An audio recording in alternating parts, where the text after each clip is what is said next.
नमस्कार साथियों, recording club Ajmer से जयवंती आसवानी। शुक्रवार 29 मार्च 2019 आप सबके साथ हूँ the story of recording club part 41 लेकर।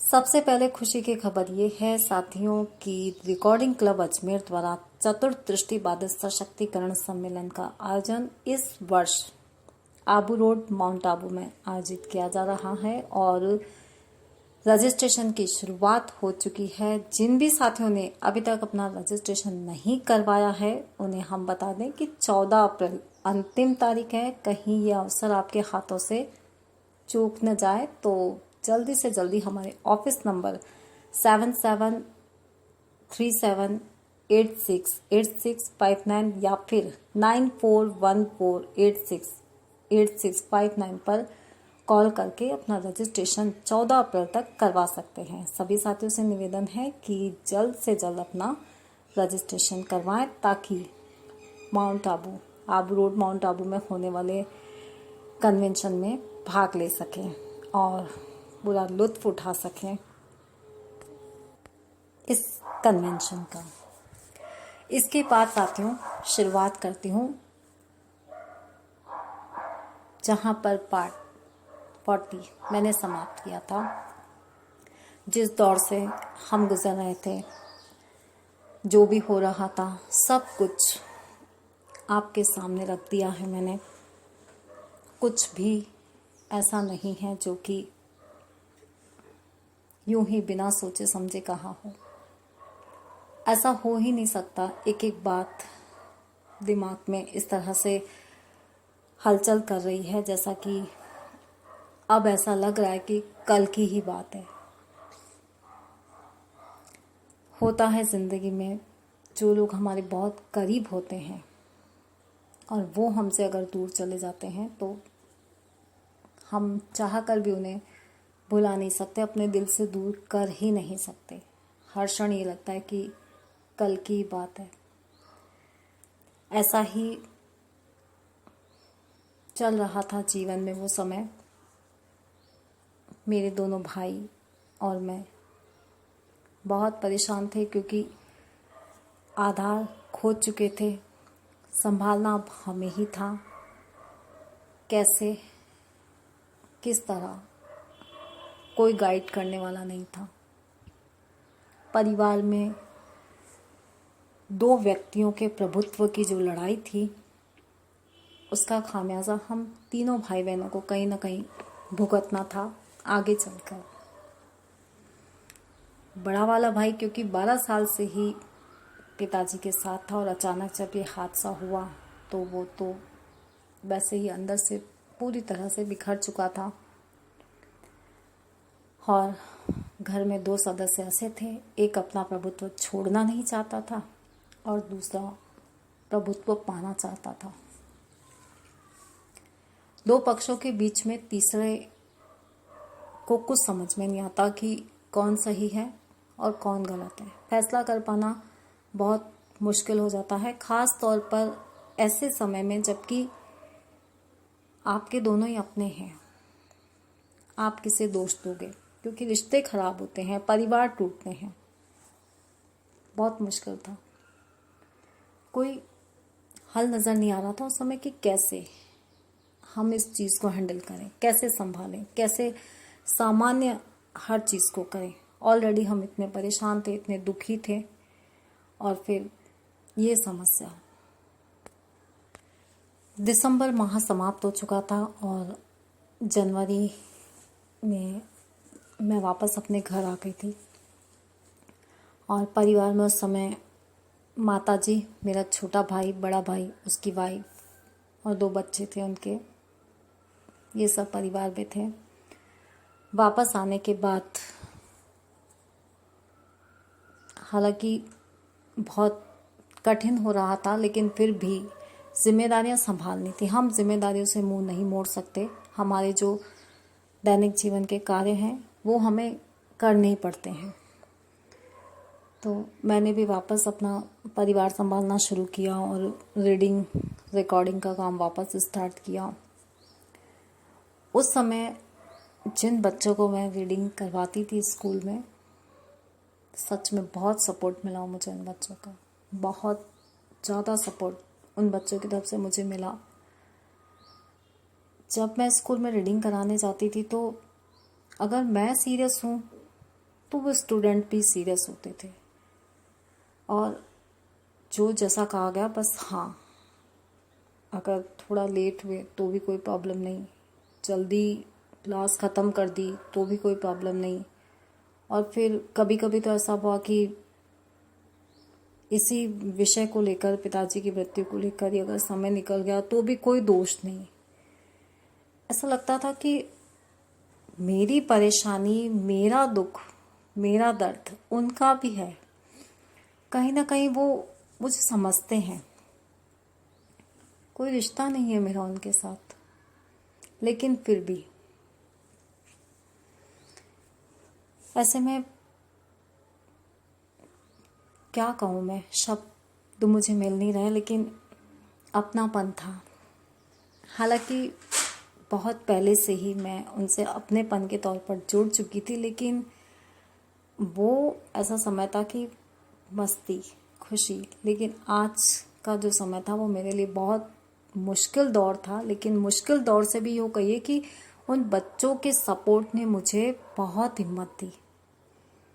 और यही कि ठीक है, जो हो गया उसे हम बदल तो नहीं सकते, लेकिन धीरे धीरे सब ठीक हो जाएगा। और कुछ बच्चे ऐसे भी थे जिनसे कि, जैसे भैरूलाल जी थे, उनसे मेरी काफ़ी बातें होती थी परिवार को लेकर। वो भी परिवार उनका भी है, तो कई बार तो ऐसी बातें कह जाते थे कि समझ में नहीं आता था कि परिवार में नहीं रहते हुए भी इन बच्चों को परिवार की कितनी जानकारी है। भले ये हॉस्टल में रहते हैं, लेकिन फिर भी समझते हैं परिवार की समस्याओं को, और ऐसे समय में मुझे क्या प्रॉब्लम हो सकती है, इस बात का इन्हें एहसास है। सभी बैच बहुत अच्छे थे, बहुत सपोर्टिव थे। तो ये सब चलता रहा, और घर के हालात सामान्य नहीं होने के कारण कभी मम्मा के घर तो कभी अपने घर, कभी स्कूल, संभव नहीं हो पाता था ये सब इतना एक साथ करना। मम्मा की वहाँ की जो परिस्थितियाँ थी वो तो मतलब सही हो नहीं रही थी, बहुत कोशिश करने के बाद भी जब नहीं हुई, तो हम तीनों भाई बहनों ने मिलकर एक डिसीज़न लिया, मम्मी को कुछ दिन के लिए मेरे घर लेकर आ गए।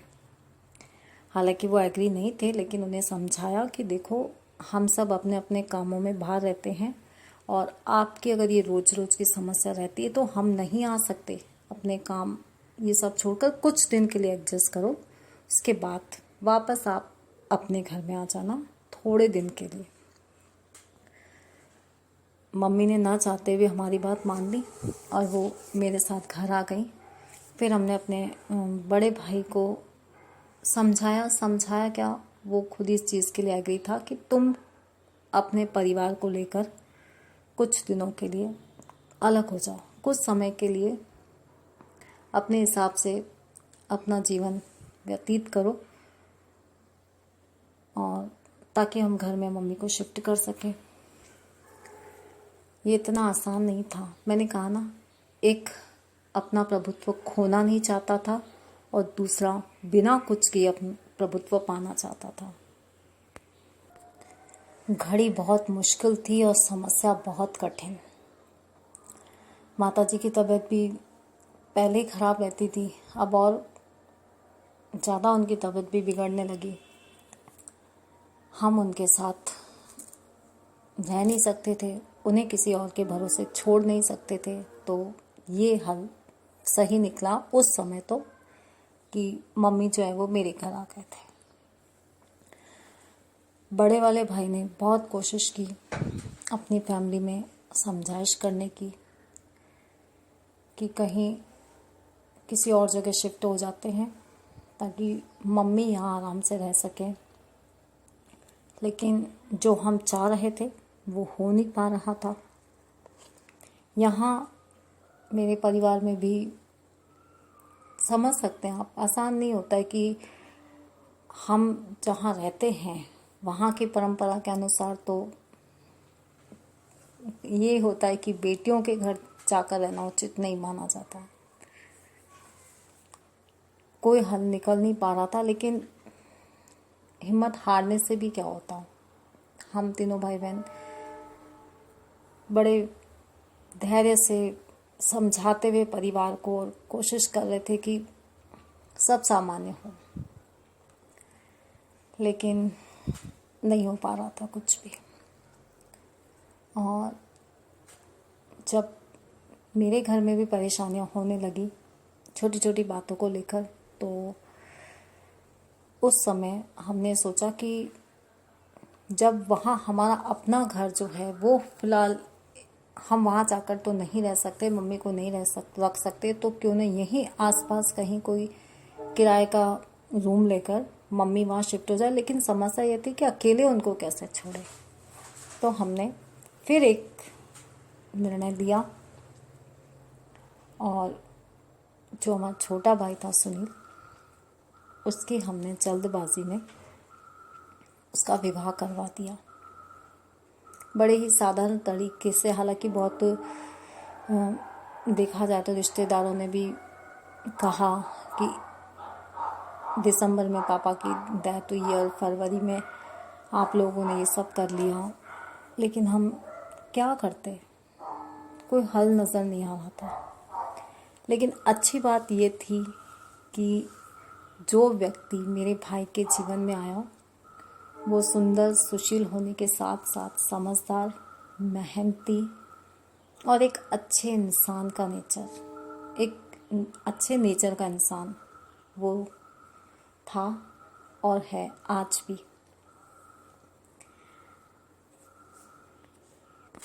हर हालात में उसने समझौता किया, हर परिस्थिति में वो रहे हमारे साथ। अब ये था कि कब तक अपना घर होते हुए भी इधर उधर परेशान हूँ। अभी तक तो वो मेरे घर पर ही थे। न्यू रूम भी कोई इतना आसानी से मिलता नहीं है।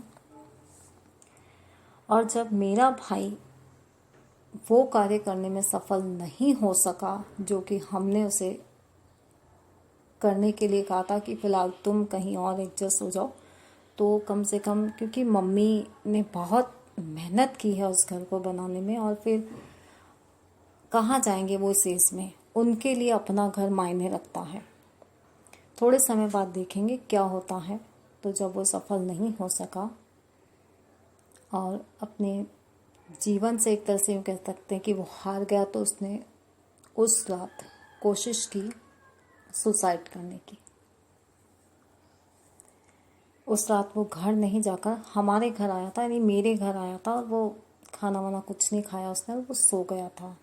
लेकिन रात को 11 साढ़े 11 बजे की ये बात है, मेरे हस्बैंड घर पर आए और उन्होंने जब उसे जगाया तो हमें पता चला कि उसने किसी विषाक्त पदार्थ का सेवन कर लिया है।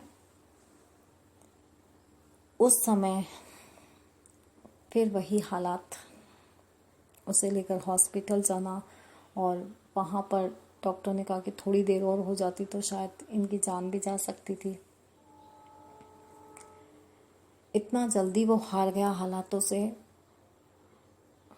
लेकिन 12 साल से वो मेहनत कर रहा था, और अब इतनी बड़ी समस्या वो शायद नहीं झेल पा रहा था।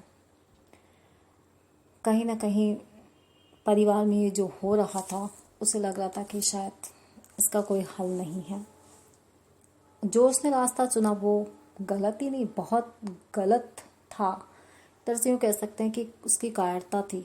लेकिन जो हुआ उस समय, उसे जो ठीक लगा उसने किया।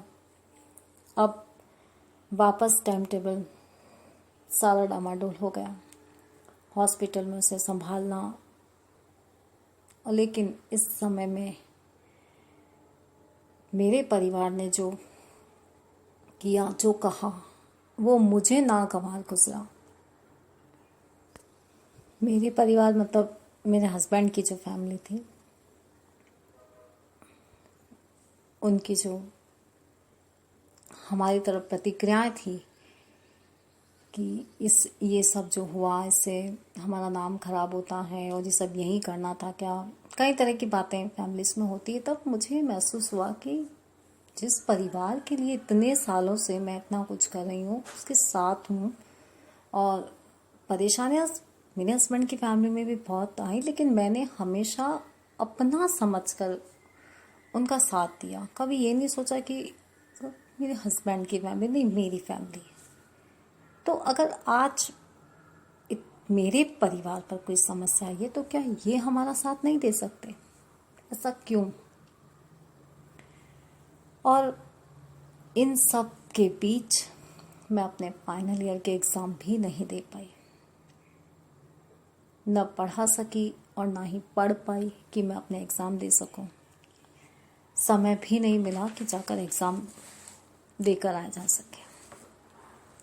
लेकिन उस दिन ये ठान लिया कि बस बहुत हो गया, सबसे लड़ लिया, और अब जो भी करना है ना, बस अपने हिसाब से करना है, अपनी जिम्मेदारियां खुद उठानी है। अब नहीं रहना इस तरह से कि हमारी जिम्मेदारी हमारी फैमिली के लोग उठाएं। और अपने हस्बैंड से भी साफ कह दिया कि अगर आप उठा सकते हो तो ठीक है, और अगर नहीं संभाल सकते हो हमारी जिम्मेदारियां तो कोई बात नहीं, लेकिन अब फैमिली के साथ नहीं, अब कुछ अपना करना है बस। मार्च का समय चल रहा था, तो स्कूल में भी बच्चों के एग्ज़ाम थे, उनकी रीडिंग मैं बराबर करवाती रही। रीडिंग में मैंने किसी प्रकार की भी लापरवाही नहीं की, छुट्टियां वगैरह ना करते हुए, और जो मेरे बैच चल रहे थे उन्हें मैं कंटिन्यू रीडिंग के लिए जाती रही। और अब स्टेप बाय स्टेप निर्णय लेने थे। सबसे पहले हॉस्पिटल से भाई को छुट्टी मिली नहीं थी, उससे पहले ही मम्मी का फ़िलहाल अर्जेंटली एक रूम लेकर उन्हें शिफ्ट करवाया, आप वहाँ रहिए। भैया की देखभाल मम्मी, मैं और जो मेरे छोटे भाई की वाइफ, जिन्हें हम जल्दबाजी में लेकर आए थे, उन्होंने पूरा सपोर्ट हमारा किया परिवार को संभालने में। और आज भी वो लड़की हर तरह से सपोर्टेड है फैमिली के प्रति, जितने हम हैं उतनी ही वो है। और उस दिन सोच लिया कि चलती रहूंगी पथ पर, चलने में माहिर हो जाऊंगी। चलती रहूंगी पथ पर, चलने में माहिर हो जाऊंगी। या तो मंजिल मिल जाएगी मुझे, या अच्छा मुसाफिर बन जाऊंगी। ये 4 लाइनें उस समय शायद नहीं आई दिमाग में, लेकिन आज हैं। और लगता है उस दिन की मैंने जो किया वो अच्छा किया। हालांकि ऐसा नहीं है कि अपने हस्बैंड की फैमिली से अलग होकर हम बिल्कुल उनसे अलग हो गए, हम आज भी उनसे जुड़े हुए हैं, उनके पास आना जाना सब कुछ है। लेकिन ये बात मैं इसलिए कह रही हूँ कि हमें दूसरों के ऊपर निर्भर नहीं होना चाहिए। अगर हम अपने माइंड में ये चीज़ बिठा लेते ना कि नहीं, मैं यहाँ रह रहा हूँ, ये मेरे माता पिता हैं या ये मेरे परिवार के लोग हैं, ये ही मेरी जिम्मेदारी उठाएंगे और मुझे बस जैसा है वैसा चलते जाना है, वैसा करते जाना है, तो लाइफ में कुछ भी चेंज नहीं आएगा, वो वैसी रहनी है। आप अपने अंदर एक भावना जगाइए कि नहीं, हमें कुछ करना है, अपने लिए करना है और अपनी जिम्मेदारियां खुद उठानी है, वरना आप दूसरों पर निर्भर हो जाएंगे और लाइफ फिनिश। और सच मानिए साथियों, परेशानियां तो बहुत हुई, आगे भी आई, लेकिन उसका जो परिणाम हुआ वो अच्छा हुआ, मेरे लिए भी, परिवार के लिए भी। और अपने अंदर जो आत्मविश्वास जागा, उसके बारे में तो कुछ कह नहीं सकते। फुल कॉन्फिडेंस से ज़िंदगी अपन जी सकते हैं आज। थोड़े दिनों बाद ही हॉस्पिटल से भाई को भी डिस्चार्ज मिल गया। वो घर आ गया था और कुछ दिनों के बाद जब वो पूरी तरह ठीक हुआ तो उसने भी हिम्मत की और अपनी फैमिली को समझाया कि मैं तुम्हारी सारी जिम्मेदारियां उठाऊंगा, बस एक बार मेरी मम्मी को इस घर में तुम रहने दो आराम से, और यही अच्छा है हम सबके लिए। और वही हुआ। भैया ने अलग शिफ्ट कर लिया, अपना किराए पे मकान ले लिया कहीं, और अब माता जी अपने घर में शिफ्ट हो चुकी थी। छोटा भाई उनके साथ था। अब कोई टेंशन नहीं थी। अब मुझे मेरे लिए सोचना था। सब सेटल हो चुके थे, सबको अपने अपनी जिम्मेदारियां दे दी गई थी। अब मैंने क्या किया, लेकिन हाँ एक बात है, मेरे आसपास एक ऐसा साथी था जो कि मेरे बहुत करीब था, लेकिन मैं उसे नहीं देख पाई। ये देख लीजिए, मैं नहीं समझ पाई कि वो है। लेकिन इस निर्णय के बाद जब वो मेरे सामने आया तो खुद पर यकीन करना बहुत मुश्किल था कि ईश्वर ने उसे बनाया है। मेरे पास है वो, लेकिन मैंने नहीं देखा। इस साथी का जिक्र होगा साथियों, the story of recording club part 42 में। तब तक के लिए आप सबसे विदा लेती हूँ। नमस्कार, शुभ दिन।